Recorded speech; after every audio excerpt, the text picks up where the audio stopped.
আসসালামু আলাইকুম সবাইকে। এই মুহূর্তে দেশ এবং দেশের বাহির থেকে যে যেখান থেকে আমার ভিডিওটি দেখছেন সবাইকে বলবো একটু 3টা মিনিট ভিডিওটা দেখে যাবেন।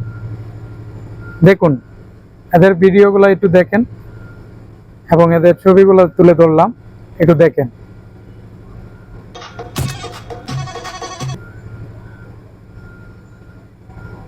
আচ্ছা, এর এলাকায়, এর ইউনিয়নে, এদের উপজেলায় কি ভালো মানুষ নেই? আলিম ওলামা নেই? সচেতন মানুষ নেই? আইন শৃঙ্খলা বাহিনী নেই? অবশ্যই আছে।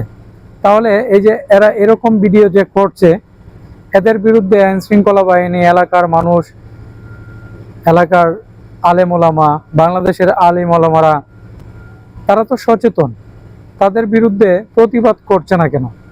এইসব ভিডিওর বিরুদ্ধে প্রতিবাদ করছে না কেন? তাদের শক্তি কোথায়? তারা তো তৃতীয় লিঙ্গের মানুষ নয়, তারা একবারে যে অচল এরকম ওইরকম তো নয়। ছেলে সাজতেছে, বাইরে গেলেই ছেলে সেজে যাচ্ছে, কোথাও কয়েকদিন পরে দেওয়া যাবে, কিছুদিন পরে বিয়ে শাদিও করতেছে। তাহলে এরা এরকম করবে কেন? এরা কি প্রমোট করছে দেশ এবং জাতির জন্য? কি বই আনবে এদের কন্টেন্ট থেকে? কি করতে পারবে এরা? কি প্রমাণ করতে চাচ্ছে? একটু বিবেক বুদ্ধি দিয়ে আমার কথাগুলো শুনবেন এবং ভিডিওটা ভালো লাগলে শেয়ার করে দিবেন। কন্টেন্ট অন্য 10 জন মানুষ করে না, আর এরা কি করছে?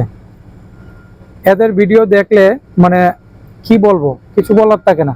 আর উল্টাপাল্টা কমেন্টেও খারাপ কমেন্ট করা যায় না, কারণ এটা ফেসবুক, এখানে গাইডলাইন মেনে কাজ করতে হয়।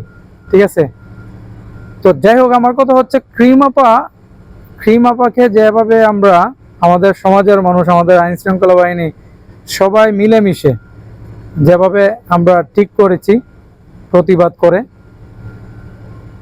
আইন শৃঙ্খলা বাহিনী ধরে নিয়ে গিয়েছিল, এখনো আছে কিনা জানি না, এরকম করতে হবে। না হয় এরা এগুলা ছাড়বে না। আমি পুরুষ মানুষ, আমি পুরুষের ভিডিও করব, আমি মহিলার ভিডিও করব কেন? একজন মহিলা মানুষ, সে মহিলার মতো ভিডিও করবে, ভালো কন্টেন্ট করবে, যেটা দেশ এবং জাতির জন্য উপকার, ভালো কিছু শেখা যায়, মানুষ শিখতে পারে, আমরা শিখতে পারি, আমাদের পরবর্তী প্রজন্ম শিখতে পারে, এরকম কন্টেন্ট নিয়ে আসা উচিত। কিন্তু এরা কি নিয়ে আসে? এদের বিরুদ্ধে এখনই প্রতিবাদ করতে হবে, কারণ এখনই দাঁত ভাঙা জবাব দেওয়ার সময়। তাই প্রতিবাদ গড়ে তুলুন এবং ভিডিওটা বেশি করে শেয়ার করে দিবেন, যাতে মানুষ সচেতন হতে পারে। এদেরকে বয়কট করা উচিত এখনই উচিত। বাংলাদেশের আলেম ওলামারা সচেতন। অসংখ্য ধন্যবাদ সবাইকে ভিডিওটি শেষ পর্যন্ত দেখার জন্য।